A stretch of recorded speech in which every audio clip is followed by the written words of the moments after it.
Tiene que compartir pantalla completa, profe. Ahí lo ven, ¿no? Ah, sí, sí, ahí sí. Ahí lo ven, perfecto. ¿Y me escuchan? Sí, sí. Bueno, eh, la clase de hoy, yo no los veo, así que bueno, nada, voy hablando a la pantalla como pasó la vez pasada. Un poco incómodo, pero bueno. A ver, ahí por ahí los veo. No, pierdo la pantalla. Eh, ¿No se puede hacer así? No. Pruebe, profe, capaz abajo, ¿Cómo? en los 3 puntos de Ajá, la reunión. ajá. Pará. Ahí. En los 3 puntos. Ajá. Ajá. La tercera opción creo que es abrir pantalla en pantalla o Ajá, abrir abrir imagen en imagen. ahí. Ajá. Esa. Ah, a ver. Y ahí compartí. A ver. Traer aquí la llamada. Acá comparto. Bien. Compartir. Ahí está, perfecto. Perfecto. Bueno, por lo menos le veo la cara a alguien. Perfecto. Gracias. Porque si no es medio raro. Bueno, la charla de hoy, como les decía, es un tanto larga, quizás un poco ambiciosa en temas. La idea es que el disparador sea trastornos de la postura, equilibrio y marcha, que es un tema gigante, y que dentro del mismo vamos a hacer hincapié en algunas patologías, fundamentalmente en Parkinson. O sea, lo que yo quiero es que de esta charla nos focalicemos en Parkinson y en diagnósticos diferenciales, en algunos de los diagnósticos diferenciales, pero como disparador del equilibrio. Nosotros sabemos que el equilibrio es el sistema que tiene el sistema nervioso para poder hacer una navegación del cuerpo en el espacio. Es decir, el equilibrio es lo que nos permite movernos libremente en el espacio sin que nosotros tengamos dificultades. Para eso necesitamos una serie de sensores, como se pueden imaginar. Imagínense una navegación espacial, una navegación de un avión. Necesita sensores que le digan en qué posición o cuál es la situación del objeto que se está moviendo, cuál es la situación del entorno y obviamente una serie de efectores que son los que propulsan y los que mueven. Los sensores más importantes son vestibular, visual y somatosensitivo, que son todos lo que nos están diciendo la posición del cuerpo en el espacio, tanto sensores musculares como de las articulaciones, como sensitivos propiamente dicho de la piel. De estos, el más importante y el más específico claramente es el vestíbulo. Es un sensor que tenemos en los oídos, el laberinto, y que nos da la posición del espacio en todos los ejes. Y los efectores motores, claramente como principal efector motor, sabemos que es el piramidal. Nosotros sabemos que el piramidal es el sistema motor que nos da movimiento voluntario, con lo cual sin eso no podemos hablar de movimiento. Pero sacando ese movimiento voluntario, que ya lo asumimos, porque estamos hablando de una marcha y sabemos que para tener marcha, como les digo, tiene que haber un movimiento voluntario, el otro sistema motor que necesitamos para corregir ese sistema voluntario es el extrapiramidal. Teniendo en cuenta dos grandes actores en ese sistema extrapiramidal, que sabemos que son muchos los agentes que funcionan bajo este rótulo: núcleo rojo, núcleos del RAFE. Bueno, sabemos que los ganglios de la base y el cerebelo son los actores quizás más importantes a la hora de hablar de patología, no sé si de fisiología, pero sin duda de fisiopatología, y son en eso en lo que nos vamos a centrar. ¿De qué vamos a hablar hoy? Hoy vamos a hablar del síndrome quinetorrígido, que nada, del síndrome quinetorrígido vamos a hacer solamente una mención, porque rápidamente nos va a introducir en la enfermedad de Parkinson y en otras enfermedades parecidas al Parkinson. Y después vamos a hablar brevemente, o lo que nos dé de tiempo, o lo que nos queden de las neuronas habilitadas, para hablar un poquito de vértigo, en donde lo vamos a dividir en causa periférica y causa central, que estamos hablando del vestíbulo y estamos hablando del cerebelo. Y acá estamos hablando de ganglios de la base, ¿no? Entonces, la fisiología y sus enfermedades. El síndrome quinetorrígido, por definición, es, como todo síndrome, es una suma de signos y síntomas. En este caso, los síntomas que caracterizan al quinetorrígido están dados por rigidez, bradicinesia y temblor. Siempre que tengamos estos síntomas, nosotros estamos habilitados a hablar de síndrome quinetorrígido. Fundamentalmente y como síntoma cardinal, la bradicinesia. Esto nos da pie a hablar de enfermedad de Parkinson, ya que, como vemos en esta primer filmina, y como les digo, a mí me gusta darle un pantallazo de cuál es la importancia de la enfermedad. Fíjense que la enfermedad de Parkinson como tal representa el 80% de los síndromes aquinetorrígidos. O sea, cuando ustedes se encuentren con un paciente que tiembla, tenga rigidez y bradicinesia, tienen altísimas chances de estar enfrente de un paciente con enfermedad de Parkinson. Que no es la única posibilidad diagnóstica, pero es la de mayor chance epidemiológica. La enfermedad de Parkinson en números se da en una edad media más o menos de 55-60 años, pero el rango etario es altísimo, puede empezar a los 20, 20 y pico, o hasta la edad mayor, o sea, no tiene límite, 80, 90 años puede empezar la enfermedad de Parkinson. Es más común en hombres y de raza blanca. Es un poco más frecuente en hombres, como les decía, 3,2, y tiene una prevalencia, que este es el otro número que yo les digo, fíjense que 500 pacientes por cada 100.000 habitantes. O sea que hoy acá en nuestra ciudad o en nuestras zonas de influencia, que son, como siempre les digo, más o menos 100.000, tenemos 500 pacientes con enfermedad de Parkinson. Si nos remontamos a los 70 años, que es la edad quizás de mayor frecuencia de encontrar pacientes con enfermedad de Parkinson.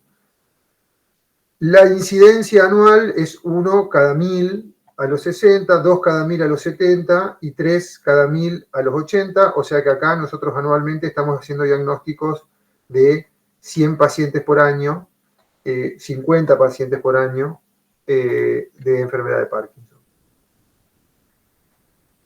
¿Cuáles son los factores que nosotros vemos asociados a enfermedad de Parkinson? Bueno, sabemos que hay una historia familiar, puede haber una historia familiar, sabemos que existe el Parkinson genético. Por definición, el Parkinson no es genético. ¿Está? Sepan que existe el PARC1, PARC2, vamos a hacer una breve mención, pero sepan que es algo que es la excepción. La familia lo primero que va a venir a preguntar con el abuelo con recién diagnóstico de Parkinson, ¿yo puedo tener Parkinson? Va a preguntar el hijo de 30, 40 años y la respuesta es, lo más probable es que no. Y más si el paciente con diagnóstico fue diagnosticado después de los 65 años, es altísimamente probable que ese Parkinson sea esporádico y no tenga nada que ver con la genética. Otra historia es si el paciente tiene 30 años y está diagnosticado de Parkinson, ahí quizás la chance de que sea genético es otra, y ya tenemos que quizás hacer estudios para determinar si la familia puede llegar a tener o hacer una consejería genética si es que quieren. De estos Parkinson esporádicos, ¿a qué se asocian? Y la verdad es que las asociaciones son varias porque en realidad tampoco sabemos cuál es la causa final del Parkinson, más allá de que tenemos descritas muchas posibilidades y muchos daños que infligen y cuál es la zona clave, no sabemos bien por qué se gesta. Entonces, sabemos que son pacientes que tienen traumas tanto físicos como psicológicos en su vida, son pacientes que han tenido algún tipo de agresión en su dieta. Por ejemplo, hay asociaciones con la cafeína. Sabemos que la cafeína no es la causa de Parkinson, pero hay asociaciones con el tabaco.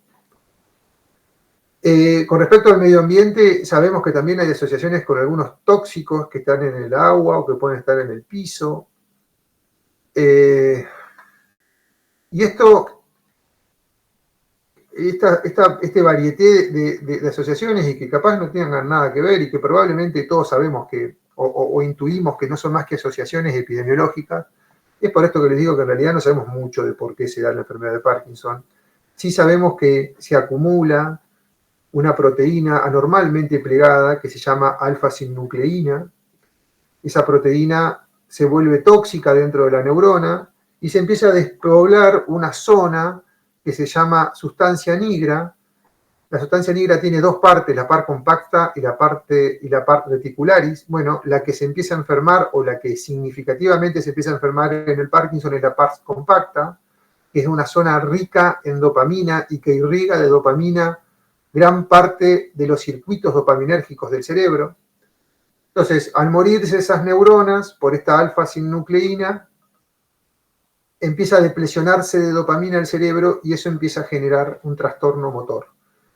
Después sabemos que esos circuitos de dopamina no solamente atañen a lo motor, sino que tienen implicancia en otras funciones, y que esta sinnucleína no solamente está en la sustancia negra par compacta, sino que aparece en otros núcleos, como el núcleo cerúleo, aparece en el núcleo dorsal del vago, en la sustancia innominada, en la amígdala, en el hipotálamo, y eso hace que no sean solamente síntomas motores los de Parkinson, que nosotros lo asociemos fuertemente al síndrome quineto-rígido porque es como se describió y son los síntomas que más conocemos de la enfermedad de Parkinson, pero que no solamente son síntomas motores la enfermedad de Parkinson, sino que tiene un listado enorme de síntomas no motores que tienen que ver con este daño que produce la alfa-sinnucleína en otros núcleos que no son la sustancia negra del cerebro y del tronco.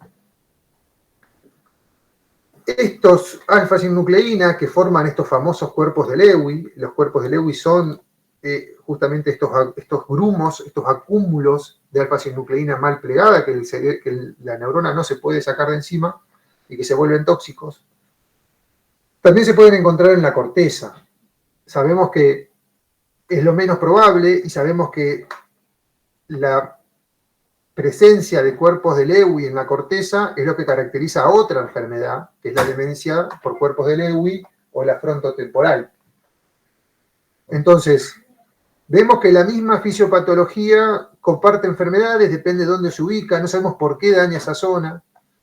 Y no es lo único que se ha encontrado, sino que también se ha encontrado algún otro tipo de daño que tiene que ver con la falta de glutatio, una depresión prácticamente nula de glutatión, y esto hace que también haya una teoría de estrés oxidativo. También sabemos que hay una disminución de la síntesis de ATP y creemos que puede haber también un fallo mitocondrial, que no sabemos si es secundario a la agresión oxidativa o a la misma toxicidad.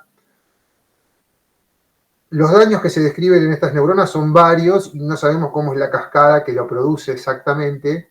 Sí creemos que el origen de todo es la alfa-sinnucleína, que tampoco sabemos por qué se empieza a plegar mal, porque no es una enfermedad genética, sino que es una enfermedad adquirida.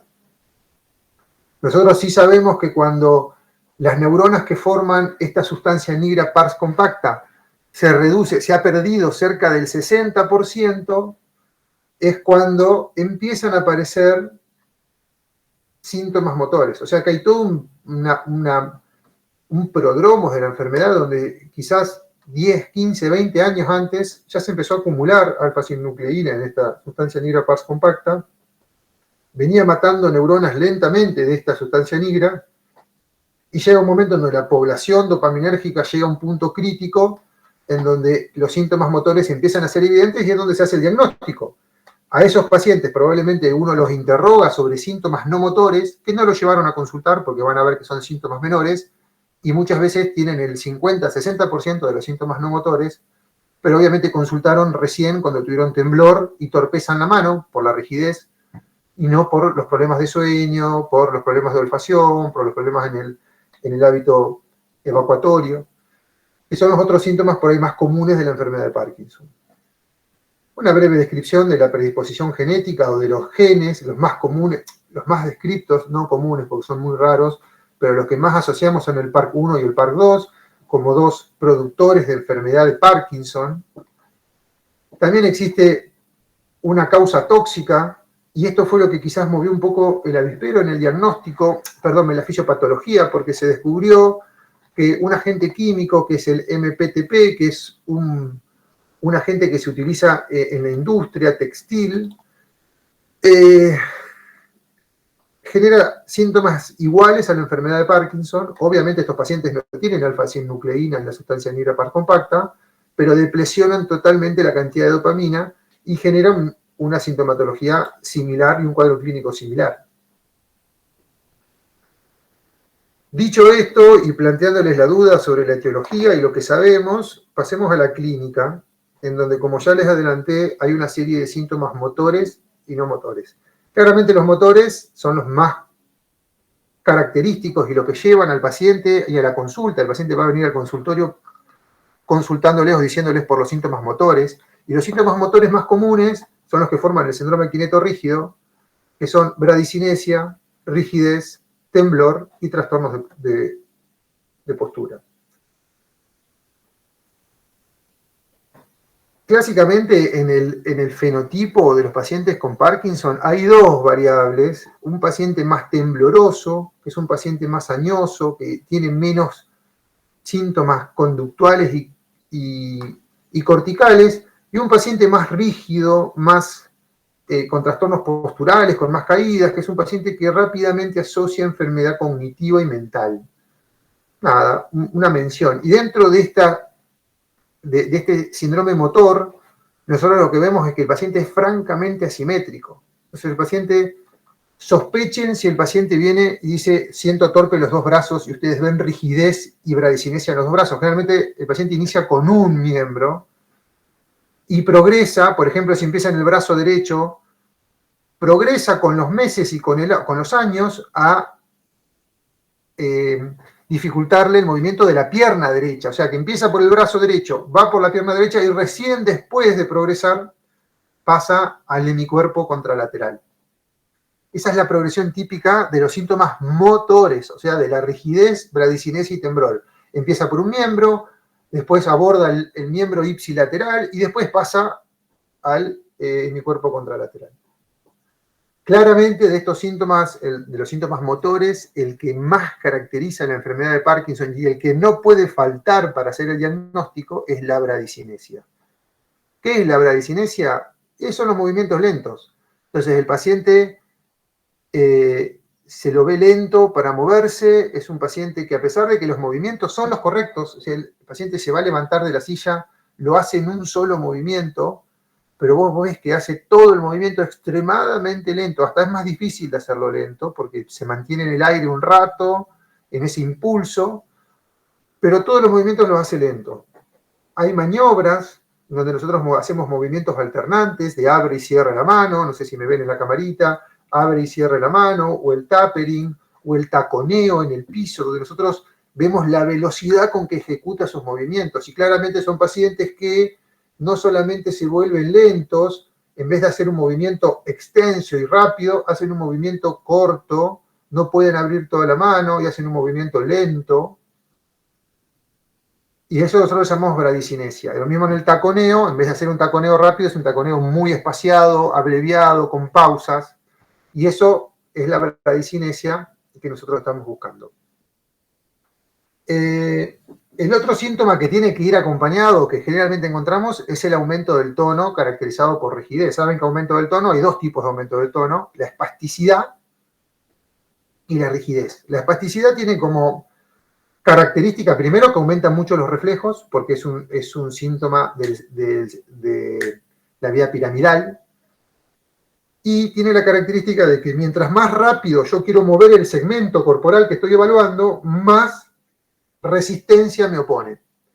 En la rigidez, que sería la contrapartida de la espasticidad, que no es por un problema piramidal, sino por una falla extrapiramidal, justamente lo que estamos hablando, un daño extrapiramidal de los ganglios de la base, lo que el paciente, el aumento de tono es igual a lo largo de todo el rango de movimiento y igual a la misma velocidad, perdón, a las diferentes velocidades que yo ejecute. ¿Está? Por eso se le llama encaño de plomo, porque no cambia, no es una bisagra que se endurece o que se ablanda de acuerdo a la velocidad o cuando yo ejecuto la parte final del movimiento, sino que es siempre igual el aumento de tono.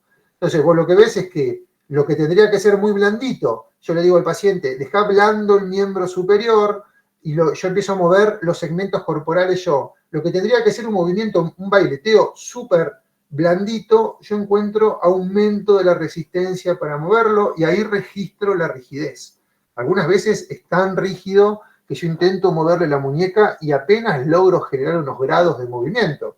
Otras veces no, tengo que ser muy minucioso y parece como que está solamente empastado ese movimiento y tenés que tener muy claro cuál es el tono normal, porque bueno, yo no puedo detectar rigidez si yo no conozco el tono normal. Entonces, evalúen tono. Evalúense ustedes, evalúen a sus compañeros, fíjense cuál es el tono normal, porque cuando vean un paciente que le vean el brazo lento y vayan a verle el tono, tienen que conocer el tono normal para ver que está el tono aumentado. Ese aumento de tono en caño de plomo, si además tiene temblor, se le llama rueda dentada. O sea que la rueda dentada es la rigidez, que se le dice caño de plomo, con el temblor. Entonces vos ves que tiene dificultad para mover ese segmento, pero dado el temblor, parece que va generando esa rueda dentada que a veces vemos en los engranajes, o que uno puede ver cuando quiere hacer una rosca, que tiene estos mismos que va haciendo tic, tic, tic, tic. Le hago la onomatopeya porque es la única forma de que por lo menos yo lo pueda explicar. Va haciendo como esos saltitos de movimiento que se le llama rueda dentada. Claramente es axial, en el Parkinson, suele ser mayor en los miembros que axial. Si esa rigidez yo la veo en el tronco, por ejemplo el cuello, que lo veo bien tirado hacia atrás, y el tronco todo rígido, que no se puede inclinar porque tiene los músculos del tronco sumamente rígidos, ahí yo tengo que sospechar de Parkinson, porque el Parkinson suele empezar por miembros y no axial. Bueno, y después el temblor. El temblor es quizás lo que más lleva al paciente y llama la atención mucho esto, y lo van a ver en el consultorio, y más si hacen neuro, que los pacientes tienen el brazo rígido, tienen el brazo totalmente bradicinético, no les sirve ni para meter la mano en el bolsillo, realmente pobres, y lo único que les llama la atención es el temblor. Ellos vienen y te dicen, doctor, tengo temblor, y no sentí nada más. No, el brazo bien, sí, capaz un poco más torpe, quiero firmar y está lento, no puedo firmar, hago una cruz, pero mire, doctor, cómo tiemblo. O sea, lo que más lleva al paciente a la consulta es el temblor. ¿Por qué? Porque el temblor se lo marca el resto. El hijo, la esposa, el amigo del bar, estás con temblor. Entonces es lo que lo lleva a consultar. Y el temblor tiene una característica, y acá hay que hacer una mención. El temblor más común de la población es el temblor esencial.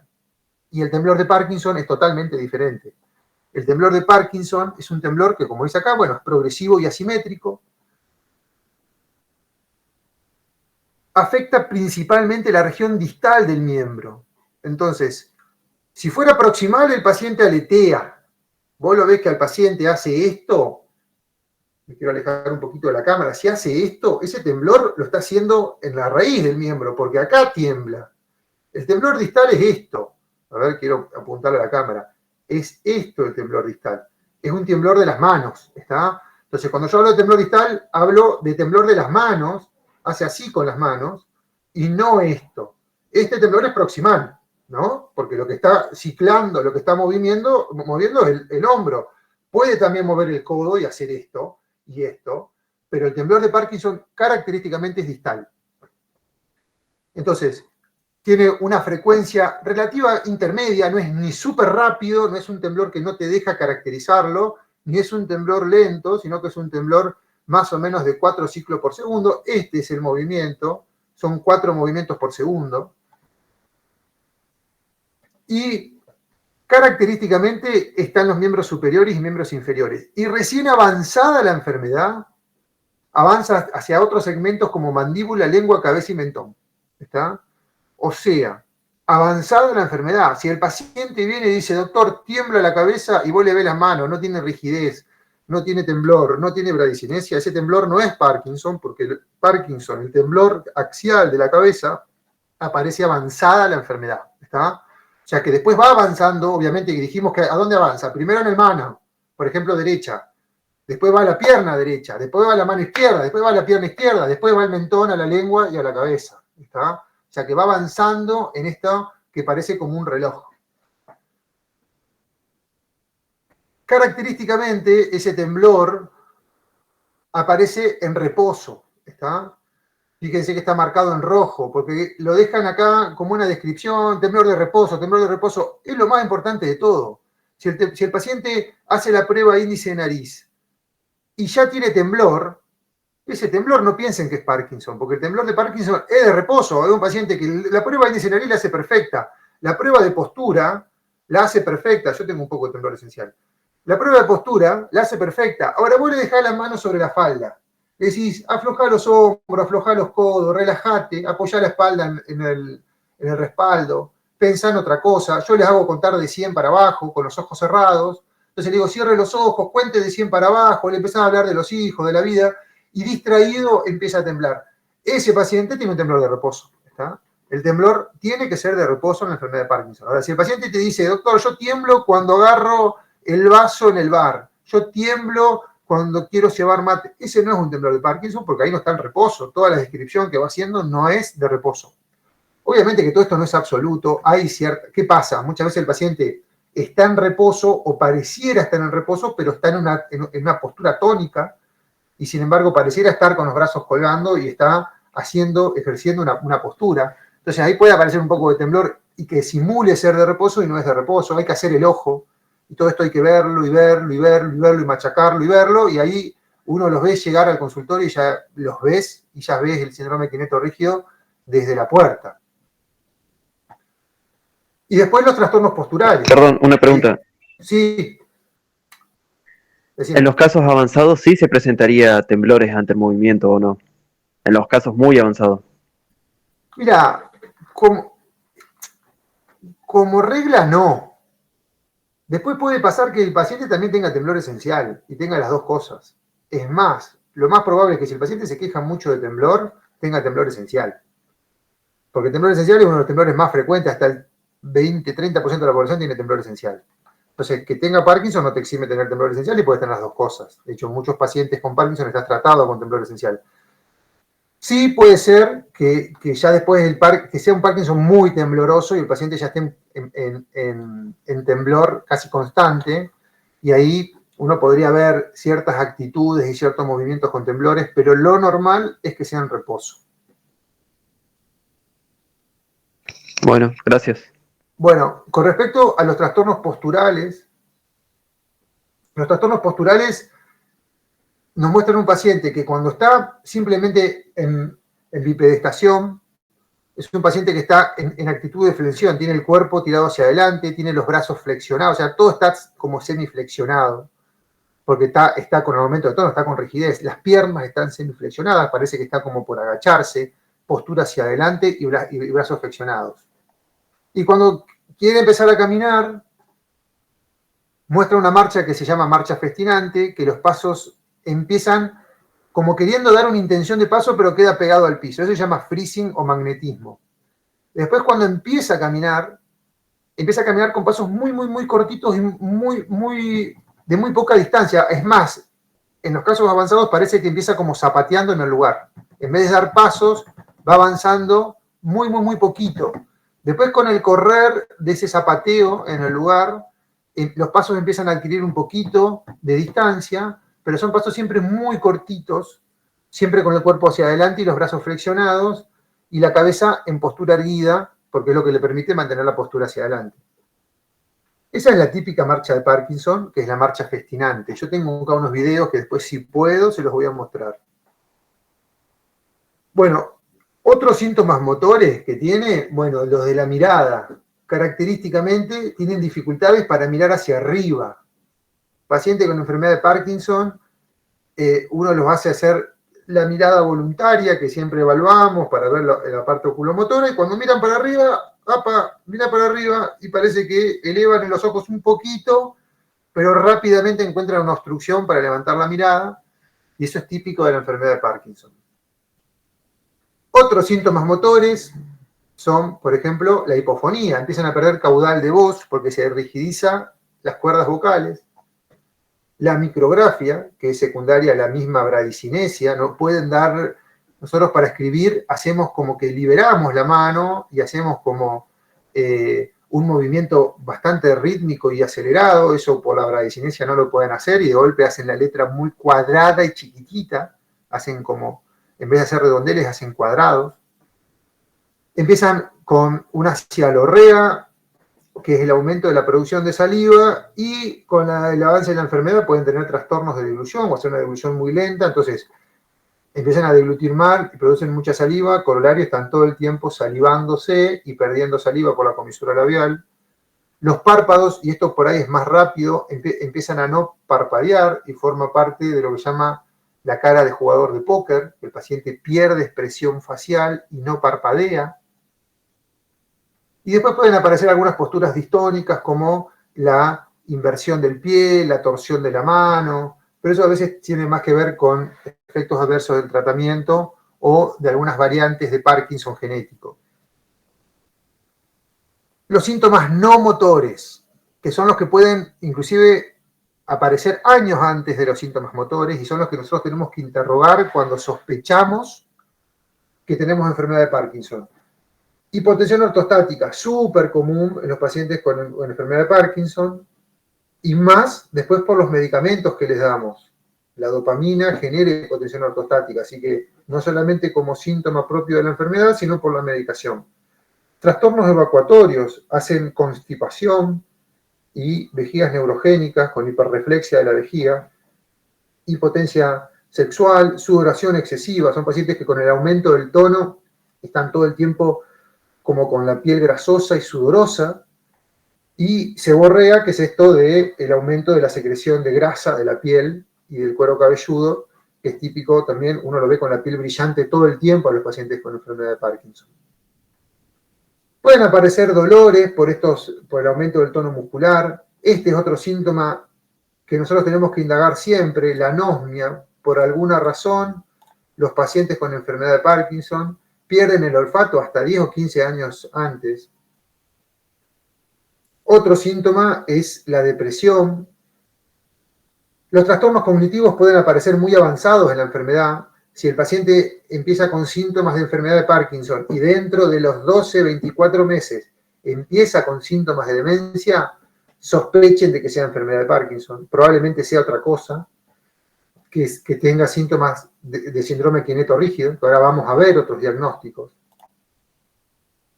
Trastornos del sueño, el paciente se puede tener somnolencia diurna, pero de noche no logra conciliar el sueño. ¿Por qué? Porque tiene piernas inquietas y tiene REM Behavior Disorder, que es la actuación de los sueños, y eso hace que se despierte muchas veces de noche.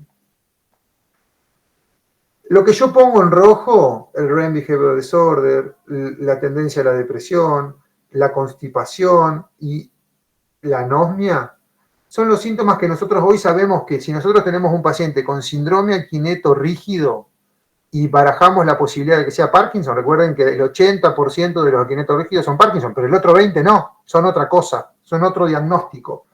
Entonces, si nosotros encontramos que este síndrome aquineto-rígido, este paciente con síndrome aquineto-rígido, tiene REM Behavior Disorder, tiene anosmia, tiene constipación o tiene tendencia a la depresión, la chance de que sea Parkinson es muchísimo más alta. ¿Está? Y en esto de definir chances, porque fíjense que para el diagnóstico no hay hay estudios, pero casi no se usan. Hay resonancias funcionales que se hacen en 2 o 3 lugares de Buenos Aires y no son concluyentes. Hay ecografía del mesencéfalo que se hacen también en 2 o 3 lugares de Buenos Aires y no son concluyentes. O sea que el diagnóstico es clínico. Yo no le hago ningún estudio al paciente para diagnosticar Parkinson. Lo tengo que ver, tengo que encontrarle la rigidez, la bradicinesia y el temblor de reposo. Y con 2 de esos síntomas, básicamente con bradicinesia más 1 de los otros síntomas, yo hago el diagnóstico. Pero ¿qué pasa? ¿De qué hago el diagnóstico? De síndrome aquineto-rígido. Después tengo que definir si ese síndrome aquineto-rígido es Parkinson o es otra cosa. ¿Y eso cómo lo hago? Con los síntomas asociados, con los síntomas, y después con ciertas cosas que nosotros vamos pescando, que es esto. ¿Qué nos hace pensar en Parkinson? Esto es lo que nos tiene que hacer sospechar de que no es Parkinson. ¿Y qué sería? Que tenga muchos antecedentes de infarto y que la enfermedad haya sido escalonada, que no haya sido una progresión lineal, sino que el paciente diga, después del primer ACV me quedó el brazo duro, después del segundo ACV empecé a temblar, empieza a tener una historia muy escalonada, y ahí obviamente vamos a pensar en Parkinson vascular, en un parkinsonismo vascular. El paciente, o sea, viene con síndrome quineto-rígido, es un parkinsonismo, es un síndrome quineto-rígido, pero no es Parkinson, porque la fisiopatología no es la muerte de las neuronas en la sustancia negra, sino que es los ACV múltiples. Lo mismo puede pasar con los pacientes que tienen TEC, traumatismo encéfalo-craneano, que es el síndrome del pugilista, del boxeador, que vemos que tienen microbled, tienen microensangrados en toda la zona profunda, y eso va dañando los ganglios de la base y generan un parkinsonismo, pero que la fisiopatología no es la de Parkinson. No hay alfa-sinucleína de vuelta, es daño vascular hemorrágico por estos microbled, por estos microsangrados que tiene el cerebro. Hay algunas encefalitis que pueden dañar la sustancia más profunda del cerebro y dar como secuela. El paciente tiene una encefalitis, o sea, tiene un trastorno de conciencia, queda en coma, le dan corticoides, mejor, y después cuando sale con un Parkinson o con un síndrome aquineto-rígido, porque la encefalitis dañó las estructuras propias de los ganglios de la base. Esa es, la más común es la encefalitis de Bonn-Economo, que hizo una endemia en los años 70 y dejó un montón de síndromes aquineto-rígidos parecidos al Parkinson. Después hay medicamentos que pueden provocar síndrome aquineto-rígido. Entonces, si yo tengo un paciente que me viene con un síndrome aquineto-rígido, que para mí es Parkinson, pero cuando veo la medicación que está tomando, está, por ejemplo, tomando hace 3 años, algún fármaco bloqueante dopaminérgico, el más común que se utiliza es, por ejemplo, risperidona. Yo no puedo pensar, o sea, primero tengo que pensar que el síndrome aquineto-rígido es por risperidona y no por la enfermedad de Parkinson. El otro que se utiliza mucho y que capaz lo utilizan de forma más benigna, o sea, la risperidona todos sabemos que tiene su efecto adverso, pero por ejemplo la flunaricina es un fármaco que se utiliza para el vértigo, y se utiliza un montón. Bueno, ahora dejó de entrar a la Argentina hace un año y da síndrome aquineto-rígido, se llama síndrome de Sousa, que es un síndrome aquineto-rígido, es un parkinsonismo farmacológico. Exposición a MPTP, bueno, esto es más raro que perro verde, pero bueno. Obviamente, si el paciente te dice, yo estoy en la estudio textil y estaba con tóxico, uno tendría que pensar en esto del MPTP. Que después de 3 años de yo conozco al paciente, veo que tiene un síndrome aquineto-rígido en la mano derecha. Y pasan los años, pasan los semestres, pasan los años, y siempre queda en la mano derecha. Nunca evoluciona la pierna, ni evoluciona al lado contralateral. Yo tengo que empezar a sospechar de que eso no es Parkinson y que es otra cosa. Hay un daño central o hay un otro tipo de cosa. Que ya cuando lo conozco tenga síndromes cerebelosos o los empieza a desarrollar, como un paciente venga con síndrome aquineto-rígido y a los 6 meses que yo lo empecé a ver y a medicar y todo, a los 6 meses empieza con un síndrome cerebeloso. Y ahí ya yo tengo que parar la oreja y darme cuenta que eso probablemente no sea Parkinson y sea otro tipo de síndrome parkinsoniano. Que tenga una parálisis supranuclear de la mirada, fundamentalmente un déficit de mirada hacia abajo. La parálisis supranuclear de la mirada es una parálisis en donde el paciente no puede mover los ojos. Vos le decís, mover los ojos para abajo, no los puede mover. Mover los ojos para la derecha, los mueve a penita para la derecha, para la izquierda a penita. Ahora, vos le movés la cabeza buscando el reflejo vestíbulo ocular para arriba, para abajo, y los ojos los mueve con una velocidad increíble. O sea, que el reflejo está, pero supranuclear, o sea, el comando que viene de arriba está paralizado. Eso es un daño cortical. ¿Está? Esa parálisis supranuclear de la mirada no es característica de Parkinson, puede aparecer en un grupito de pacientes, lo vamos a ver más adelante, y eso nos caracteriza otra enfermedad. Crisis oculógiras, eso está presente en algunas enfermedades metabólicas. Compromiso autonómico temprano severo, viste que decíamos que podía tener hipotensión ortostática, impotencia sexual. Bueno, si esa disautonomía aparece casi antecediendo a los síntomas, mucho antes que el temblor y que la rigidez, y es lo que marca el cuadro, y ahí tenemos que pensar en atrofia de múltiples sistemas o en otra enfermedad y no en enfermedad de Parkinson. Esto que yo les decía, yo hago el diagnóstico de síndrome aquineto-rígido y a los 6 meses empieza con síntomas de demencia. Eso ya tenés que pensar en otra cosa, no en enfermedad de Parkinson.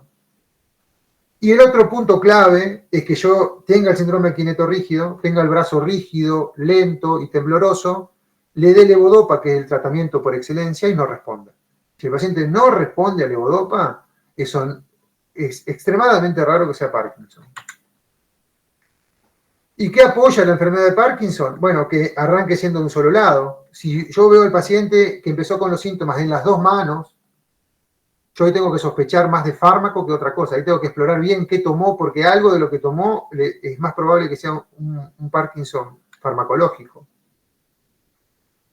Temblor de reposo presente. El temblor de reposo es muy característico de la enfermedad de Parkinson, o sea, que esté presente es un punto muy a favor de la enfermedad de Parkinson. Que el trastorno sea progresivo, es lo que solemos ver, que cada 6 meses el paciente va avanzando en su enfermedad, o cada año va avanzando en la enfermedad. Que siempre permanece una simetría, es decir, ya tiene síntomas del lado derecho y del lado izquierdo. Él empezó con el lado derecho, pero ya tiene síntomas del lado izquierdo. Pero siempre los síntomas del lado derecho son mayores que los del izquierdo. O sea, si tiene rigidez, es 3 puntos del lado derecho y 1 del lado izquierdo. O sea, esa simetría persiste a lo largo del tiempo. La respuesta excelente a la levodopa, se dice que hasta un 100% de los pacientes con Parkinson tienen que responder a levodopa. Y la respuesta puede ser hasta un 100% de los síntomas. O sea, el paciente puede venir sin síntomas después del inicio de levodopa. Esa respuesta es típica de enfermedad de Parkinson. Que con los años 10, 15, 20 años de tratamiento con levodopa empiecen a desarrollar corea. Eso es un punto a favor de la levodopa, del Parkinson. Que haya una buena respuesta a levodopa durante un tiempo sostenido y que el curso clínico sea largo, que no sea una enfermedad que en 3 años lo deje postrado, porque ahí yo tengo que pensar que es otra cosa. Profe, perdón, ¿qué sería la corea? ¿Perdón? ¿Qué dicen? ¿Qué sería la corea? Corea, bien, Corea son movimientos que atañen a segmentos corporales, son movimientos involuntarios, bruscos, que generan un desplazamiento del segmento. Por ejemplo, el paciente mueve todo el brazo, hace este movimiento como de nadar, o genera todo un movimiento del tronco o de la pierna. Corea viene de la palabra danza y simulan como una danza, porque están todo el tiempo moviéndose, generando movimientos no rítmicos, sino totalmente fuera de ritmo, arrítmicos se dicen, de los segmentos corporales. Puede ser del tronco, como de un miembro, y el paciente... No son los movimientos balísticos, donde el paciente hace un movimiento brusco y fuerte, casi como tiene una cachetada o una piña, sino que son movimientos más lentos, atetósicos, muy lentos, que van generando como que van siguiendo un ritmo, ¿está? Pero por esto se habla como una danza, porque justamente viene de ese lado. No son movimientos bruscos, pero sí son movimientos muy amplios y lentos que desplazan el segmento corporal. Eso es Corea. La enfermedad Corea, o sea, la Corea, hay pacientes, por ejemplo, la Corea de Huntington, que es una enfermedad neurológica que se caracteriza por presentar Corea. Es un síntoma, es una descripción semiológica de los movimientos anormales. Nosotros los movimientos anormales, y ya nos vamos por ahí un paso atrás a semiología, en los movimientos anormales tenemos los movimientos hiperkinéticos y los hipokinéticos. De los hiperkinéticos tenemos corea, temblor, balismo, mioclonías, y de los hipokinéticos tenemos rigidez, tenemos bradicinesia, bueno, parálisis. Esos son los trastornos del movimiento. La corea es uno de esos signos y síntomas. Bueno, cuando nosotros hablamos de síndrome quineto-rígido, tenemos que, de vuelta, el 80% son Parkinson, pero el otro 20% no. ¿Qué pueden ser? Bueno, Parkinson vascular, Parkinson tóxico, medicamentoso, o otras enfermedades como la atrofia de múltiples sistemas, la parálisis suprabronquial progresiva y la degeneración corticobasal. Y hacia ahí vamos a ir más ahora en las próximas filminas. Tratamiento de los síntomas motores. Y los síntomas motores se caracterizan por la falta de dopamina. En la fisiopatología, obviamente la respuesta farmacológica va a ser darle dopamina a ese cerebro. ¿Cómo le vamos a dar dopamina? Le podemos dar un precursor de dopamina, es decir, una sustancia que se transforma en dopamina, y esa es la levodopa. Le podemos dar una sustancia, ahí está mal, le podemos dar una sustancia que sea agonista de dopamina. Entonces ahí usamos el pramipexol, el ropirinol y la rotigotina. Le podemos dar inhibidores de las aminas biógenas, la COM y la MAO son dos enzimas que degradan la dopamina. Entonces, si yo las inhibo, claramente lo que estoy haciendo es que la dopamina en el cuerpo dure más. Y después sabemos que también ayudar al sistema colinérgico es otra forma de aumentar la capacidad de movimiento. Entonces se utilizan anticolinérgicos, que en realidad son agonistas colinérgicos, para ayudar a esto del movimiento. La levodopa es la droga madre, es a la que responden el 100% de los pacientes con Parkinson. Tiene un pico plasmático muy rápido, la vida media es muy corta, o sea que el paciente tiene que tomarla 3 o 4 o 5 o 6 veces, o a veces 7 veces a lo largo del día. Si yo le doy levodopa sola, esa levodopa se va a transformar en dopamina en el tubo digestivo y le va a dar muchas náuseas al paciente. Entonces siempre va acompañada de un inhibidor de la carboxilasa, que es la benseracida o la carbidopa. Son dos inhibidores que van sí o sí, va levodopa y carbidopa, o levodopa y benseracida.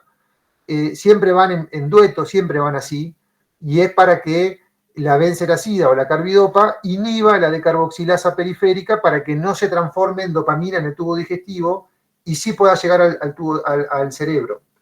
La benzetacida y la carbidopa no atraviesan barrera hematoencefálica, o sea que en el cerebro no inhiben nada, pero sí hacen que la decarboxilasa no transforme en dopamina en el tubo digestivo, que eso es un problema porque da náuseas, vómitos y hiperquinesia del tubo digestivo.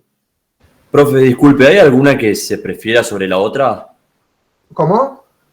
Si hay alguna que se prefiera sobre la otra, o sea, No, ¿prefiere no. Tanto la benzetacida? benzetacida como la carbidopa son excelentes y se usan de manera indistinta. De hecho, Madopar y Cinemet son dos marcas de dos laboratorios diferentes. No es que el mismo laboratorio tiene cualquiera de las dos variantes. Algunos laboratorios usan carbidopa y otros usan benzetacida y la verdad que no se plantean diferencias de efectividad entre una y otra. Las dos son buenas. Bueno, lo que tienen que saber de levodopa es que nunca la pueden iniciar de manera brusca, porque obviamente le van a dar náuseas, vómitos, sueños al paciente, porque da somnolencia, y nunca la pueden suspender de manera brusca. ¿Está? O sea, si ustedes tienen un paciente con Parkinson que lo van a internar en el poli B, en el poli A, donde sea, siempre tienen que mantener la levodopa en la dosis que venía tomando. Si es un paciente que se va a operar, le ponen nada por vía oral, pero la levodopa la toma, ¿está?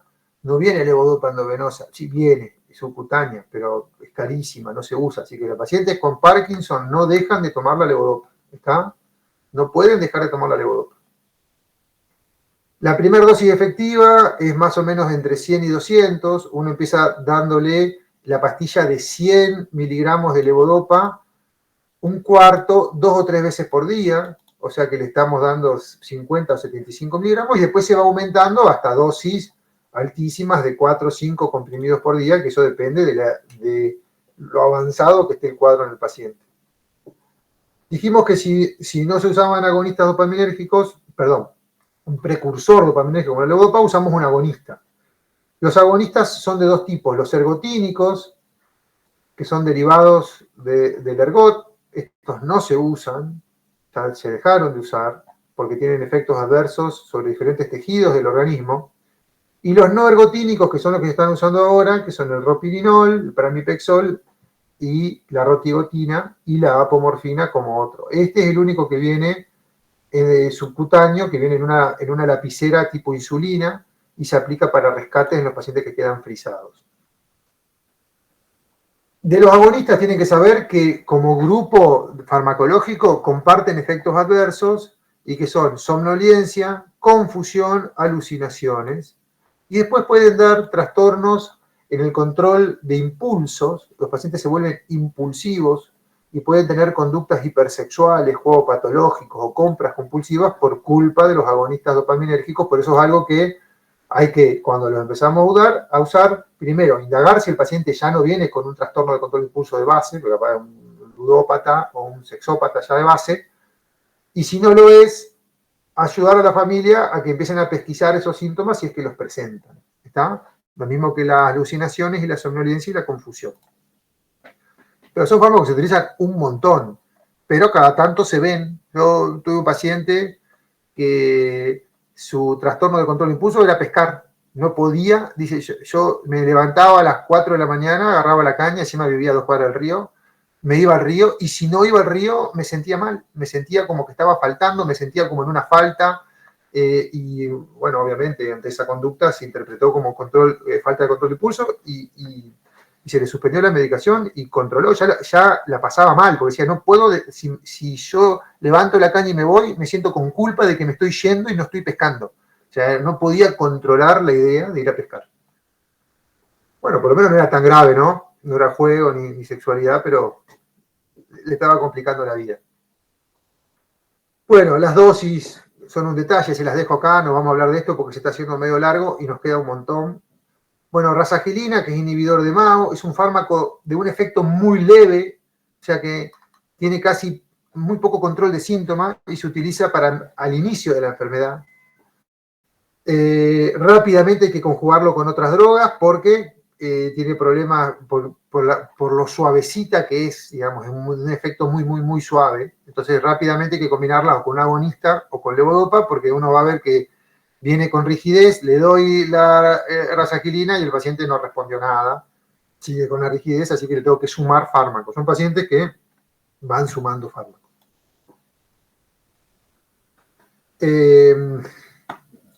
Bueno, después los síntomas no motores. Dijimos que la alteración del sueño, el paciente puede tener esto de REM Behavior Disorder o puede tener insomnio. Entonces el paciente tiene que usar clonazepam para mejorar ese concepto de sueño alterado o de REM alterado. Después, para la incontinencia urinaria, utiliza fármacos sobre la vejiga para bajar la acción de la vejiga. Sobre la cialorrea se utiliza amitriptilina. Para la constipación usas cualquier método que se suele utilizar, cualquier fármaco osmóticamente activo para el tubo digestivo. Para las alucinaciones y la psicosis, que generalmente aparecen en cuadros avanzados de la enfermedad, lo que está recomendado es usar el antipsicótico pimavanserina. Si no conseguimos pimavanserina porque es muy caro, el de segunda elección es quetiapina. Y bueno, básicamente eso. Dijimos que hay otras enfermedades que pueden provocar síndrome quinetorrígido, y la segunda en frecuencia es la parálisis supranuclear progresiva. Esta es la típica fase del paciente con parálisis supranuclear progresiva. Tiene los ojos extremadamente abiertos, la frente en contracción, porque eso le permite tener los párpados más abiertos. Tienen la cabeza hacia atrás y el tronco hacia atrás. En vez del Parkinson, que se van retrayendo hacia adelante, estos pacientes hacen posturas de extensión. Es una enfermedad, así como el Parkinson estaba asociado a una sinnucleopatía, a la sinnucleína. Esta está asociada a la proteína tau, que es una proteína del citoesqueleto de la neurona. Se acumula la proteína tau y eso pareciera ser el foco de lesión de la neurona. Es obviamente mucho menos frecuente que la enfermedad de Parkinson. Tenemos 4 por millón y una prevalencia de 1,3 cada 100.000 habitantes. O sea que hoy en Concepción del Uruguay hay 1 o 2 pacientes con parálisis supranuclear progresiva. Se lo ve, a los pacientes hay. Pero esta es la frecuencia. Hay un paciente, 2 pacientes, porque el paciente tiene una enfermedad mucho más corta. Es un paciente que en 7, 8 años termina prácticamente postrado y ya con todas las enfermedades propias de la postración, y mueren por neumonías, escaras y problemas propios de la postración.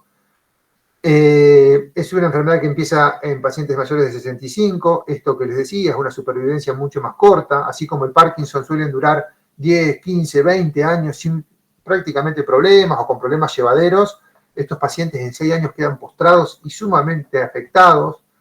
Los síntomas iniciales son muy inespecíficos, por eso hace que por ahí al principio se confunda con la enfermedad de Parkinson y queden con el rótulo de la enfermedad de Parkinson durante 1, 2 o 3 años, y después empiezan a aparecer los otros síntomas que uno dice, con las banderas rojas para decir, no, Parkinson no es. A veces rápidamente lo ves. Los primeros síntomas son, bueno, la marcha, se vuelve una marcha lenta, aumento de vasodilatación, inestable, se cae. La marcha es muy parecida a la enfermedad de Parkinson. Presentan rigidez con predominio axial, también muy parecido a la enfermedad de Parkinson, bradicinesia y un temblor que puede ser postural o de reposo. Entonces empieza a confundir ahí, o sea que los síntomas de inicios es un síndrome anquineto-rígido parecido al Parkinson.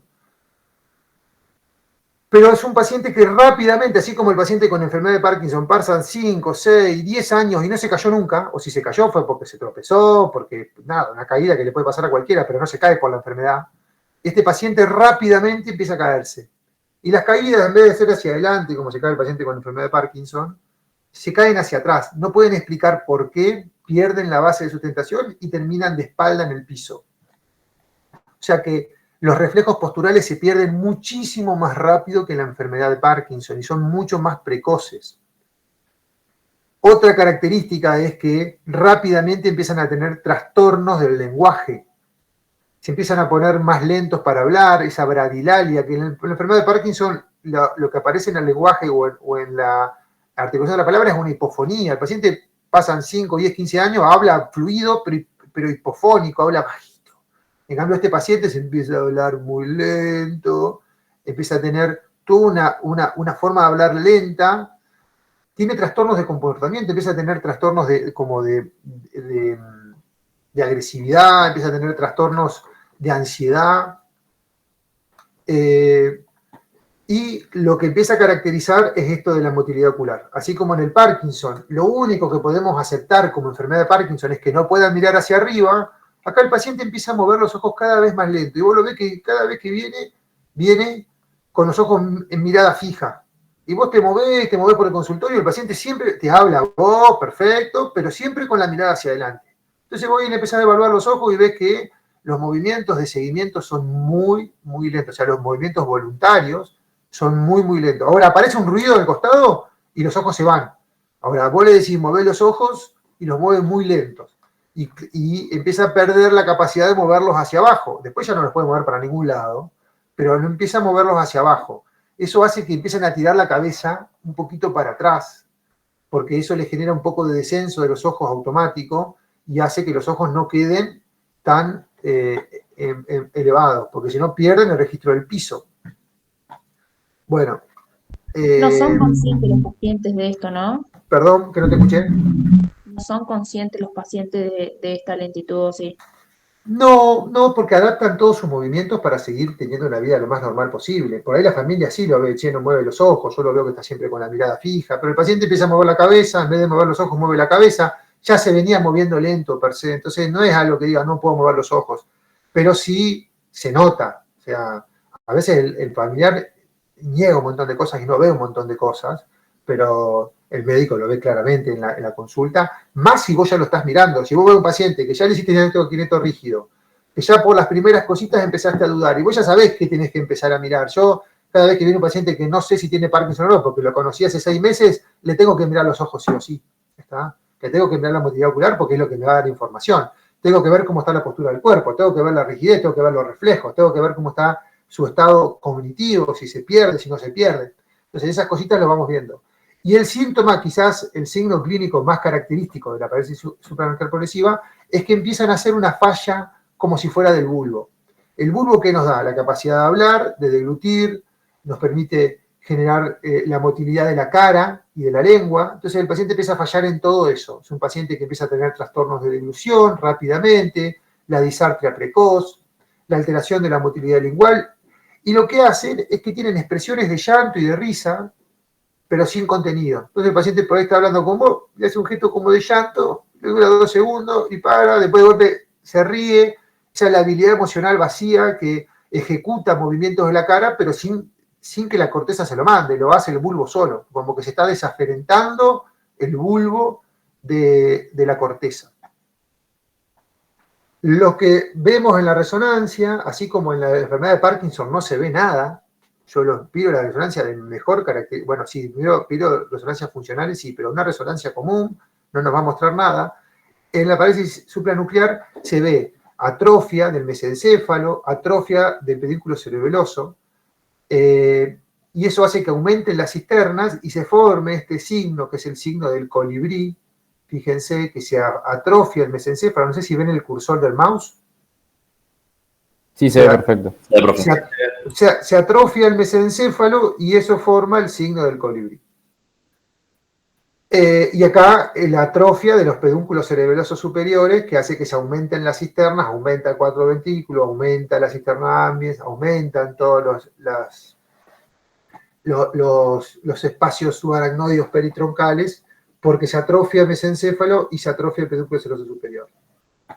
Bueno, otra de las enfermedades que puede dar síndrome de kineto rígido es la degeneración córtico-basal. La degeneración córtico-basal es también una patología en donde se acumula proteína tau en el cerebro, se puede acumular generalmente en la corteza de manera muy asimétrica,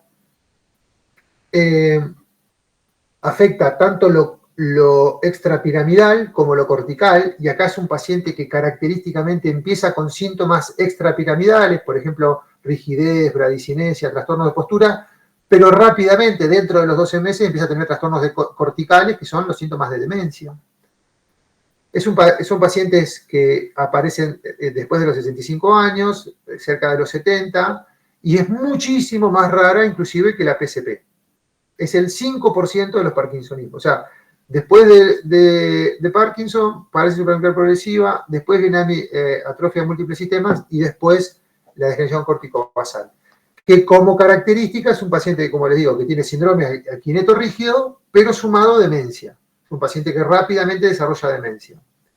El temblor puede ser más de intención que de postura, tiene mioclonías, esto es bien falla de corteza, la mioclonía es una manifestación casi epiléptica, son movimientos bruscos de los segmentos que hace que pierda el control de esos segmentos, puede tener distonías, que es la postura, la torsión de un sector distal del cuerpo, síndrome de mano alienígena, es un síntoma también bien cortical, o sea, la mano hace lo que quiere, es más, a veces hace las cosas diferentes, yo quiero agarrar el vaso y en vez de agarrarlo lo tira, yo quiero abrir la puerta y en vez de abrirla la cierra, o sea, hace contrario o nada que ver a lo que yo quiero. Apraxia ideomotora, es decir, el paciente vos le das las cosas y no puede programar una actividad motora.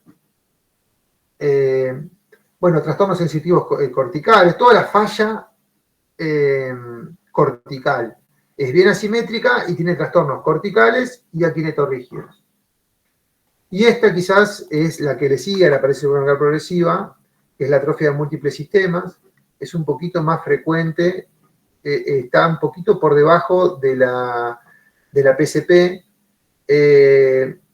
Son pacientes de entre los 60 y los 70 años. Esta es una alfa-sinucleopatía, o sea, es de la misma familia de enfermedad que el Parkinson.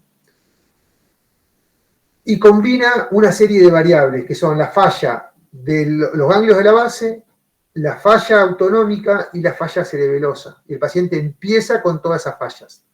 Y esto nos va configurando una serie de fenotipos, en donde tenemos un fenotipo P, que es atrofia de múltiples sistemas P, que es esta que está acá, que es un paciente que tiene síntomas de Parkinson,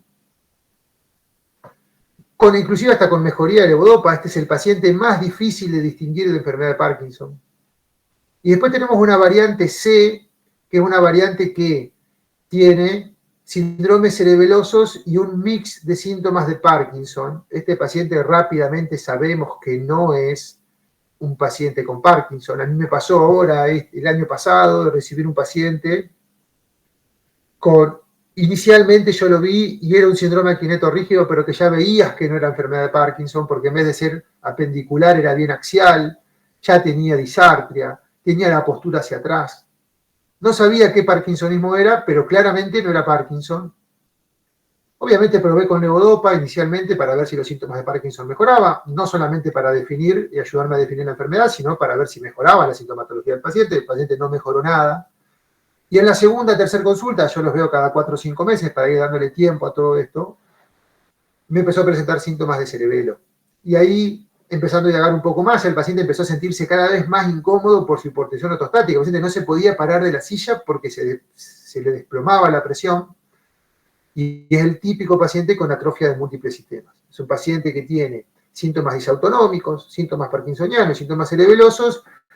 En este caso empezó con síntomas parkinsonianos, pero rápidamente se viró hacia síntomas cerebelosos, pero a veces puede empezar con síntomas cerebelosos y al año vos ya lo ves más rígido y tembloroso y ya parece que los síntomas cerebelosos pasan a un segundo plano y está cada vez más embarado y rígido, pero lo que empieza a atravesar toda la enfermedad es la disautonomía, es lo que caracteriza a estos pacientes. O sea, son cerebelo más disautonomía, Parkinson más disautonomía marcada, y estos síntomas que van cabalgando de entre Parkinson y cerebelo, que nos hacen pensar... Sí.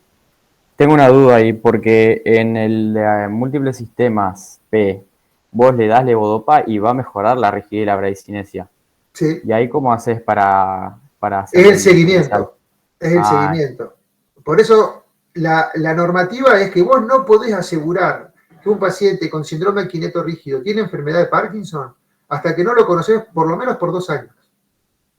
O sea, son 2 años de seguimiento del paciente en donde vos necesitas que el paciente vaya cumpliendo con todos los criterios propios de Parkinson para poder después, te voy a decir, creo fuertemente que tiene Parkinson y aún así con altas chances de confundirte, porque esto lo sabemos de los bancos de datos de cerebro, es decir, se ha hecho esto. Se estudiaron 10.000 pacientes con diagnóstico de enfermedad de Parkinson y el 30% no eran enfermedad de Parkinson y eran otra cosa. ¿tá? O sea, si nosotros nos guiamos por la clínica, tenemos esa tasa de error. Entendiendo que ninguna de estas enfermedades tiene un tratamiento que yo te diga, dale el anticuerpo Cutizumab, que le curás la enfermedad. Entonces, bajo ese rótulo, uno entiende de que lo que tiene que mejorar al paciente es la calidad de vida, saber que todos los parkinsonismos, o sea, la enfermedad de Parkinson es de curso lento, tiene 10 años de una buena respuesta o 15 años de buena respuesta a levodopa, después puede venir la estimulación cerebral profunda, o sea, hay una serie de tratamientos que hace que el Parkinson hoy sea la mejor enfermedad. O sea, si yo tengo hoy rigidez y bradiciresia, rezo porque sea Parkinson y no porque sea ninguna de estas enfermedades, ¿está? Entonces, uno empieza a ver, y cuando ve que que empieza a salir del curso de la enfermedad de Parkinson, es cuando empieza a aprender el signo de admiración y decir, bueno, esto no es Parkinson, empecemos a ver qué es.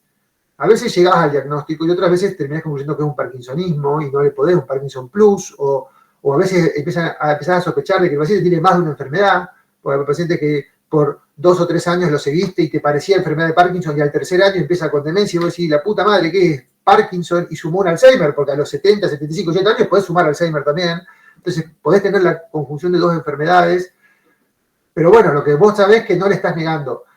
De golpe se están investigando por fármacos específicos para enfermedades, de hecho ya para Alzheimer hay. Entonces, uno para esas enfermedades tiene que ser un poquito más riguroso y cuando la sospecha hay estudios diagnósticos para terminar de concluir la enfermedad, inclusive hay determinaciones en líquidos cefalorraquídeos, por ejemplo, para la enfermedad de Alzheimer, que hoy no se usan porque esos fármacos no los tenemos a disposición, pero cuando estén vamos a tener que ser muy estrictos con el diagnóstico y ya no decir, me parece que hoy que no están, uno puede manejarse. Queda claro que hay diagnósticos alternativos que tenés que tener fuera de juego y esos diagnósticos los sospechás muchas veses, por ejemplo, el Tay-Sachs o algunas enfermedades metabólicas rarísimas, pero tienen tratamiento y pueden dar síndrome de quineto rígido. Entonces, o pueden dar un cuadro parecido a la PSP porque dan síntomas vulvares, parálisis supranuclear de la mirada. Entonces, hay que estar atento, las determinaciones encima son carísimas, se mandan a hacer a Holanda, es un quilombo hacer el diagnóstico, pero cuando vos lo sospechás en un paciente, tenés que hacerlo porque ahí sí le estás negando un tratamiento. Pero bueno, en Parkinson por ahora no tenemos eso, así que uno puede tomarse estos tiempos, estas licencias, de ir viendo para qué lado va, porque el tratamiento es sintomático. Si vos probaste con levodopa y no mejoró, ya después para PSP, supranuclear progresiva, es tratamiento físico, mandarlo al kinesiólogo, que mantenga funciones y que no las pierda a lo largo del tiempo. Bueno, en la atrofia de múltiples sistemas se ve una atrofia del cerebelo, de la protuberancia.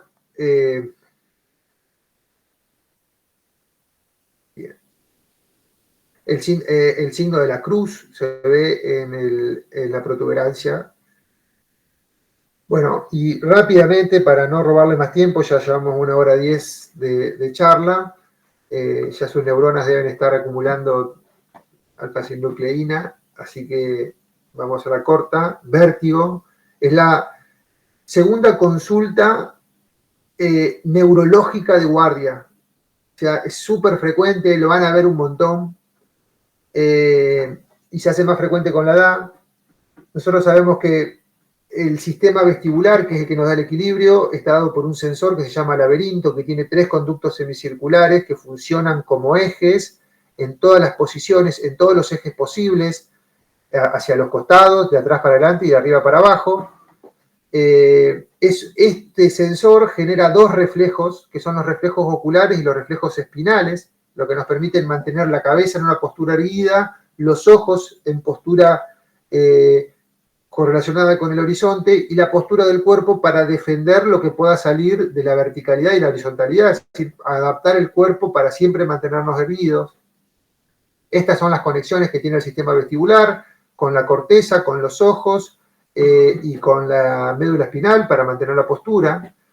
Y el vértigo sería la falla de este sistema. Es una sensación de movimiento, una sensación giratoria del cuerpo y del ambiente. Y quizás si hay algo que yo quiero que ustedes se lleven de esta apéndice de vértigo, es aprendan a interrogar los pacientes. Los pacientes lo que dicen es mareo, y mareo no lo van a encontrar en ningún libro de neurología. Mareo es una descripción popular de cualquier cosa, es una bolsa de gatos. Mareo, hay pacientes que mareo es le duele la panza, hay pacientes que mareo es de sensación de desmayo, hay pacientes que mareo es vértigo, hay pacientes que mareo es oscilopsia, hay pacientes que el mareo es cinetosis. Entonces, mareo, bueno, vamos a hablar de mareo. ¿Qué es mareo para vos? Mareo es, te gira las cosas. Si el paciente hace así con el dedo o describe sensación de giro, el mareo es vértigo. Si el paciente dice, no, me mareo, ¿por qué? Porque camino y siento que camino en el aire, siento que camino inestable, siento que si no presto atención me caigo, eso es inestabilidad. Eso puede ser una ataxia, puede ser un trastorno sensitivo, puede ser cualquier otro montón de cosas, pero no es vértigo. O sea, empezar a separar la paja del trigo y quedarnos, o sea, rotular al vértigo con aquellos que dicen sensación de giro. ¿Está? Eso es vértigo. Y cuando hablamos de vértigo, nosotros tenemos que describir el vértigo y hay dos tipos de vértigo clínicos y uno es el sostenido. El paciente empezó con vértigo y duró más de 2 o 3 horas. Y el otro es el paroxístico. Dura un minuto y se le fue, dura un minuto y se le va, dura un minuto y se le va, dura un minuto y se le va. Entonces, el vértigo paroxístico más común por escándalo, más del 95%, es el BPPV, que es un vértigo que no solamente es paroxístico, sino que es posicional, o sea, no es espontáneo. El paciente no está sentado mirando el horizonte y se marea y le da vértigo, sino que aparece cuando agacha la cabeza, cuando se tira para atrás. Y ese, si yo escucho en el relato que el paciente dice, doctor, yo tengo mareo, ¿qué es mareo? Mareo es que me da sensación de giro, parece que me gira toda la habitación. ¿Cuándo te da? Cuando me acuesto en la cama y cuando me levanto de la cama, cuando me voy a pasar el shampoo en la ducha o cuando voy a buscar algo en la alacena, cuando me ato los cordones. Si te cuenta eso, el paciente te está contando un BPPV y ya no necesitas más pruebas para hacer el diagnóstico, ya es eso. Un vértigo posicional paroxístico es un BPPV. ¿Y qué es el BPPV? Es que las mismas partículas otolíticas, que son otolitos, propiamente dicho, son como cristales, que tendrían que estar pegados en la mácula, en la zona del utrículo y del sáculo. ¿Dónde estaba acá? El utrículo y el sáculo, que son estos que están acá. Utrículo y sáculo, que son los que unen todos los canales semicirculares. Acá adentro hay unas máculas. Las máculas son como unas zonas más densas de neurona que tienen unos pelitos. Y arriba esos pelitos tienen los otolitos. Mientras estén ahí es donde tienen que estar, no pasa nada. Pero si ese otolito se desprende y en vez de quedarse dando vuelta en el sáculo o en el utrículo, se meten adentro de uno de estos canales semicirculares, ahí es cuando empieza el problema. Entonces, ¿qué pasa? Cuando mueve la cabeza, ese otolito se desplaza y genera síntomas. El más común es el del canal posterior. De los 3 canales que tenemos, el del canal posterior. ¿Está? Ese genera los síntomas más comunes, que es cuando yo me agacho, me levanto y se lleva el 80-70% de todos los BPPV. En el examen físico, bueno, esto se describe típicamente con la posición de la cabeza, al incorporarse, rodar en la cama, duran un minuto, dan náuseas, vómitos, vértigos, se transpira, hasta capaz le da diarrea, toda una activación autonómica bien del vértigo periférico. El paciente viene así, hecho mierda, una piltrafa, un trapo de piso, te lo sientan en la camilla, doctor, tengo vértigo, empezás a interrogar, tengo mareo, ¿qué es mareo? Vértigo, bueno, ¿cuándo te da? No, estoy mareado todo el día. No, pero pará, ¿cuándo estás mareado? ¿Ahora estás mareado? No, ahora no. Pero entonces todo el día, no, me mareo cuando me agacho, cuando me levanto, pero lo tengo hace 5 días esto, cada vez que me agacho me dura, y quedo hecho mierda, me dan ganas de vomitar. Ahí va a empezar a describir el vértigo posicional paroxístico. ¿Qué es lo que tenés que hacer? Un examen físico neurológico. ¿Y cómo está todo? Normal. Por definición en un BPPV el examen físico es normal. No tiene que tener nada, tiene que tener nistagmo, tiene que tener falla del borro, tiene que tener ataxia, no tiene que tener dismetría, no tiene que tener PIN normal, o sea, prueba índice de nariz normal, talón, rodilla normal. Ahora, yo le hago la maniobra posicional, que no se las voy a explicar ahora porque es muy difícil de explicar en un gráfico, pero cuando nos veamos no tengo ningún problema de explicársela, y el paciente en la postura adecuada hace los movimientos típicos del nistagmus geotrópico que genera el movimiento del otolito. Y con eso tenés el diagnóstico. ¿Y cómo hacer el tratamiento? Hacerle los movimientos adecuados de la cabeza para que ese otolito se vaya desplazando por el conducto semicircular y llegue de vuelta al sáculo. Y ya con eso el paciente cree que sos un chamán, que sos una especie de, no sé, de mago, y le sacaste el vértigo que lo tenía como un trapo de piso a veces por meses, pero generalmente en 4 o 5 días ya mueve mar y tierra. Profe, pero además de las maniobras, ¿se puede usar la betahistina o no? No. No, la beta-histina para esto no sirve de nada. Si vos querés, a ver, ¿qué puede pasar? ¿Mejoraría los síntomas o no? La beta-histina justo no, porque la beta-histina por cómo funciona, lo que podés usar es el Dramamine, el dimenhidrinato. Vos lo que podés usar es un sedante vestibular como el dimenhidrinato para que cuando yo quiera hacerle la maniobra el tipo no me vomite la cara. Entonces, vos ves que el tipo, nada, le hace la maniobra, empiezan los gritos, el vértigo horrible, me caigo de la cama, me quiere matar, doctor. Bueno, pará, venite mañana, tomate 2 Reliberan, un Dramamine, premedicate y yo te hago la maniobra tranquilo y vas a tener síntomas, pero un 50% menos. La beta-histina eso no te lo genera, ¿está? La beta-histina no es sedante vestibular, la beta-histina aumenta la circulación de los vestíbulos, mejora para otras cosas, pero no para esto. Así que ahí, si vos lo querés medicar porque creés que las maniobras no van a ser efectivas, porque él viene muy aprensivo, por lo que sea, lo medicás para hacer las maniobras, pero el tratamiento es la maniobra. Bueno, hay diferentes, esta es maniobra diagnóstica y se puede volver en terapéutica con la maniobra 3, esta es la de Epley, que es la maniobra de reposición de canal posterior más común, Semon y Epley. Dijimos que hay 2 tipos de diagnóstico de vértigo, el vértigo paroxístico, empieza y termina, y el vértigo sostenido, el paciente que dice, doctor, yo ayer me fui a acostar, ya a la tarde me sentía raro, pero me fui a acostar y se me dio vuelta el mundo, y toda la noche así, vomitando, y yo todavía estoy sentado acá con usted hablando, pero siento que se me da vuelta todo, ya estoy medio acostumbrado, pero me siento para el ojete. Ese paciente tiene un vértigo sostenido, es espontáneo y sostenido, y lo más probable, y ahí hay que definir como vértigo sostenido, el diagnóstico más frecuente, si es periférico, es la neuronitis vestibular o la laberintitis. Ahí es muy difícil de distinguir si el virus atacó el laberinto o atacó el nervio, la sintomatología es la misma. Esta neuronitis vestibular está caracterizada por un ataque agudo, subagudo. Esto el paciente dice, me sentía mal, en un día empecé a sentir síntomas, subagudo, pero es prolongado, dura más de una semana. De vértigo sostenido, o sea, no es episódico, no empieza y termina. Oscilopsia, la oscilopsia es el movimiento en el campo visual, es decir, no es giro, no llega a girar, pero va y viene, como si estuvieras en alta mar, en un barco que sube y baja, bueno, eso se le llama oscilopsia. Hay un desbalance postural, vos lo veis, el paciente está chueco, con el chasis torcido, tiene un hombro levantado, la cabeza torcida, totalmente compensado de un horizonte que lo tiene totalmente desviado. Entonces él está compensando un horizonte que está bien, pero el cuerpo le sensa como que está mal. Eso hace que se caiga para un costado porque está todo chueco. Y además tiene náuseas y vómitos. Entonces, la clínica, cuando yo lo reviso, ¿qué tiene que tener? Un nistagmus, que ya no tengo que hacer ninguna maniobra para que aparezca. Yo ya le miro los ojos y ya lo tiene. Está en el EPPB, el paciente yo lo reviso y está perfecto, no tiene nada, ningún déficit. Solamente con la maniobra aparece el nistagmus. Y le dura 1 minuto y se le va.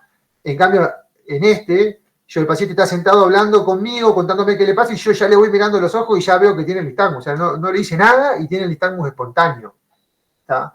Ese nistagmus es horizonte rotatorio y tiene que estar asociado a estos fenómenos de compensación del cuerpo. Inclina la cabeza para un lado, los ojos están rotados, cosas que son más raras de ver, por ahí de detectar, pero para quien nos gusta la semiología vestibular lo vemos, con el cover test, vemos que el ojo se rota. Y el paciente tiene una inclinación, si los ojos tienen nistagmus hacia la derecha, saben que el nistagmus se describe por la fase rápida. Tiene una fase rápida y una fase lenta, una fase rápida y una fase lenta, bueno, se describe la dirección por la fase rápida. O sea, el paciente tiene nistagmus hacia la derecha, pero se cae hacia la izquierda. ¿Está? Eso es típico de un examen físico periférico, y ahí el daño está del lado izquierdo. ¿Está? O sea, para el lado que se cae es para el lado donde está el vestíbulo afectado. Y la maniobra característica, la que hace el diagnóstico, es el Head Thrust Test o test de impulso cefálico, que ustedes le tienen que pedir al paciente que los mire a los ojos y le hacen un movimiento brusco de la cabeza para un lado y para el otro, y los ojos tienen que mantener siempre la posición. Eso sería lo normal. Ahora, si yo digo que tiene una falla del oído izquierdo, porque se está cayendo para la izquierda, cuando yo le giro la cabeza para la izquierda, los ojos, en vez de acompañar y quedarse siempre en línea media, se van y después vienen. A eso se le llama BOR afectado o reflejo vestíbulo afectar enlentecido o nulo, depende de lo que vea, y eso es característico de la falla periférica. Bueno, el tratamiento, corticoides, y acá sí se usa Dramamine porque yo tengo que sedarle los vestíbulos porque esa simetría de vestíbulos lo mantiene con síntomas permanentes. Entonces yo acá le tengo que dar Dramamine. Si lo doy cada 8 horas y se lo voy bajando en una semana, 10 días, yo sé que los síntomas tienen que empezar a aflojar. Y bueno, el gran miedo del vértigo sostenido es cuándo es el cerebelo, porque una cosa es ver en la guardia y decir, no, tiene una neuritis vestibular, tomate 3 días de corticoide, 4 días de corticoide, hacer a mí una semana y venir a verme, y otra cosa es tener enfrente un infarto cerebeloso que no se me puede pasar por el peligro que conlleva para la vida. Entonces, ¿cuándo pensamos en un nistagmo cerebeloso? Bueno, en un vértigo cerebeloso, cuando tiene síntomas de cerebelo. ¿Cuáles son los síntomas de cerebelo? Vértigo, ataxia de tronco, ataxia de marcha. El nistagmo ya no es horizonte rotatorio, sino que es para cualquier lado. Si mira para la derecha, va para la derecha. Mira para la izquierda, va para la izquierda. Se llama nistagmus evocado por la mirada. Nistagmus de rebote, que es gira, hace nistagmus para la derecha y de golpe se empieza como a apagar y empieza para la izquierda y después se apaga y va para la derecha. La dismetría ocular, los ojos no los controla, quiere mirar para la derecha y los ojos van mucho más rápido de lo que tienen que ir. Bueno, es como que le cuesta controlar los ojos. Está hipotónico. La prueba, bueno, todo lo que tiene que ver con ataxia pendicular, varani, talón rodilla, didiadococinesia y temblor. Bueno, ¿qué puede causar un síndrome cerebeloso? Un tumor, un ACV hemorrágico, un ACV isquémico, una toxoplasmosis, una enfermedad desmielinizante, o también hablamos de síndrome cerebeloso, por ejemplo, en la atrofia de múltiples sistemas, pero eso no da vértigo, da otros síntomas mucho más de lenta progresión. También uno podría pensar en síntomas metabólicos, autoinmunes, pero no dan síntomas así agudos que el paciente cae en la guardia. Ayer empecé con vértigo. Por ejemplo, el paraneoplásico, un tumor de pulmón, un cáncer de pulmón que te da una degeneración cerebrosa subaguda, es un paciente que demora 3 semanas, un mes en empezar con ataxia, y no es un paciente que se presenta en la guardia con que hoy a la mañana empecé con síntomas, como puede ser una CB, como puede ser una neuritis vestibular, o como puede ser un BPPV si no lo sé interrogar bien. Bueno, chicos, se hizo medio largo, pero el tema sí lo meritaba. Díganme preguntas, dudas, algo que me quieran comentar, decir. Yo tengo una pregunta. Ajá. Que hablamos del Parkinson, que podía tener temblor esencial asociado. Ajá. En ese caso, el temblor esencial se trataría con un beta bloqueante o con qué tipo Exacto. ¿Sí? Es un paciente que si tiene Parkinson está con levodopa, está con frasagilina, está con un poquito de ropinol y le pones propanolol para sacar el temblor esencial. Exactamente. O le pones topiramato, o le pones gabapentina, o le pones primidona, o le pones fenobarbital, lo que quieras darle para el temblor esencial, pero tiene que tener un tratamiento para su temblor. Más si le molesta. Y un temblor que no le jode nada, no le sumo más medicamento, pero si le jode, sí. Gracias. No. La única medicación que tenemos que tener alguna precaución a la hora de sacarla o de agregarla es la levodopa. Mira, en realidad todo lo que tenga implicancia con la dopamina, mejor es hacerlo lento, tanto en iniciarla como en sacarla. Quizás la que puede dar fenómenos más abruptos es la levodopa. Pero, por ejemplo, los agonistas, que en realidad es como que le estuvieras dando levodopa al cuerpo, como que le estuvieras dando dopamina al cuerpo, también hay que manejarlos de manera no tan brusca. Quizás no para sacarlos, que yo puedo ser un poquito más rápido para sacarlo y no va a dar depresión, pero sí para iniciarlos porque pueden dar síntomas adversos y ahí es un problema. Le consulto. Para el diagnóstico de Parkinson, ¿se hace algún diagnóstico por imagen? ¿Una tomografía o una resonancia? Sí, en realidad, si vos sospechás que pueda tener un componente vascular, si vos tenés un paciente con un síndrome quinetorrígido y el paciente es diabético, hipertenso, añoso, ya tiene antecedentes de síndrome coronario, Y bueno, tener una resonancia te va a servir porque de golpe ese paciente no empieza a cumplir con los criterios propios de una evolución de Parkinson y yo ya puedo empezar a pensar en un Parkinson vascular si de golpe el cerebro está minado de lesiones. ¿Está? Yo generalmente me he encontrado con diagnósticos alternativos, tipo tumores y enfermedad vascular, y es menos chocante para el paciente, porque el paciente muchas veces necesita tener cierto control y realmente en mi práctica, por indicación, no, salvo que vos encuentres algún signo, una bandera roja. Por práctica, yo le hago una resonancia. Yo se la hago. Quizás es un sesgo que tengo yo, pero yo le aconsejaría que se la hagan. ¿Sí? Iván. Bueno, no sé si te respondí la pregunta, Luciana. ¿Quién hizo la pregunta? Sí, está bien, gracias. Bueno, dale. Le consulto, Sí, no vale. sé si se escucha. Sí, te escucho perfecto. Bárbaro. La enfermedad de Meniere, ¿qué tan frecuente es? ¿Cómo se trata? La enfermedad de Meniere es una enfermedad frecuente, tiene más o menos entre 10 y 20 casos de incidencia cada 100.000 habitantes. Es una enfermedad que se da en pacientes más jóvenes, pacientes mujeres, tienen vértigo recurrente asociado a síntomas cocleares. El paciente tiene vértigos de inicio espontáneo, que son sostenidos porque duran 24 horas, pero rápidamente el paciente se le pasan a los pacientes, o sea que son paroxísticos, y van acompañados de tinnitus y hipoacusia. Y el paciente empieza a repetir episodios a lo largo de su evolución, va haciendo al principio un episodio cada 8 meses, después empieza a hacer un episodio un poquito cada 6 meses, después cada 4 o 5 meses. Los episodios se van haciendo cada vez más cortos y con cada episodio va perdiendo un poquito de audición. Y esa evolución dura 6, 7, 10 años, va haciendo que el paciente vaya perdiendo la audición del oído afectado por Meniere. No hay nada para curarlo, o sea, no hay nada que yo pueda darle para que el Meniere se corte, va a ser su evolución natural. Lo que yo puedo hacer es darle medicamentos, que se usa la betahistina, para que cada ataque sea más suave. Pero cada ataque le va a ir robando audición, cada ataque le va a ir generando una hipoacusia cada vez más marcada, hasta que va a llegar a la sordera, y con la betahistina va a lograr que cada ataque sea menos invalidante. Perfecto, gracias. No. Una pregunta sobre la L-Dopa.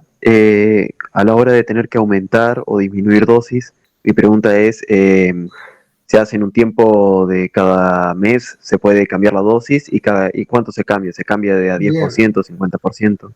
Mira, generalmente uno arranca con una dosis, por ejemplo, de 100 miligramos, o sea, agarra la pastilla de 10 y la parte en cuartitos, para empezar, como dijimos, bien lento. Por ejemplo, uno le da 4 horarios, 8, 12, 16, 20, cada 4 horas, en los horarios de productividad. A mí no me sirve de nada darle levodopa cuando está durmiendo, porque está durmiendo.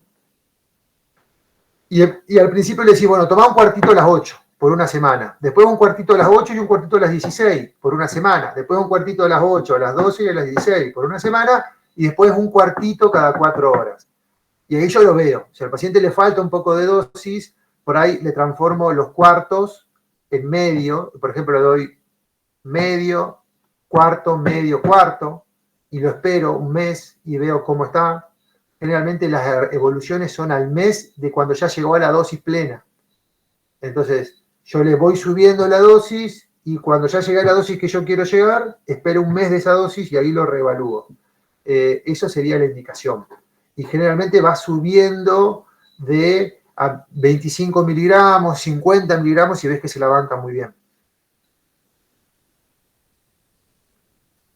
Gracias. No. Igualmente ese manejo es muy artesanal, es manejo de neurólogo.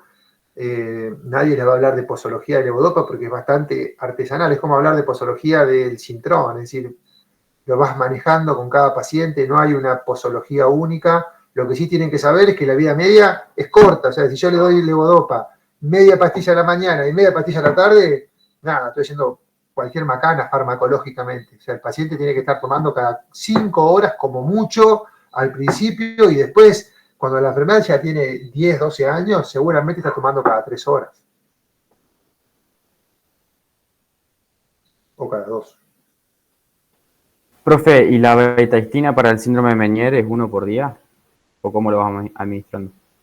Mira, si está en dosis de ataque, hay descritos publicaciones de hasta 96 miligramos por día. O sea, si él está en pleno ataque, se le dan las pastillas de 24 miligramos y se le dan 4. Y después cuando está saliendo, por ejemplo, por 10 días, después cuando está saliendo del ataque, del brote de Meniere, ya se le empieza a bajar y una dosis de mantenimiento pueden ser entre 8 y 16 miligramos. La pastilla viene de 8, de 16 y de 24. La de 24 se suele partir en 3, la de 16 se suele partir en 2. Y la de 8 casi no se usa. Pero generalmente si le das media, por ejemplo, ya está muy bien, por ejemplo, el ataque ya pasó hace 4 meses, el paciente viene muy bien, lo dejas con betaistina 8 miligramos. Ya leccionado que empieza con síntomas y tiene que subir la dosis. Pero bueno, 96 es como un caso extremo, generalmente con 48 en dosis de ataque está bien. Eso lo vas manejando también, cómo son los síntomas y qué tal responde. Genial, gracias. Bueno, ¿alguna pregunta más?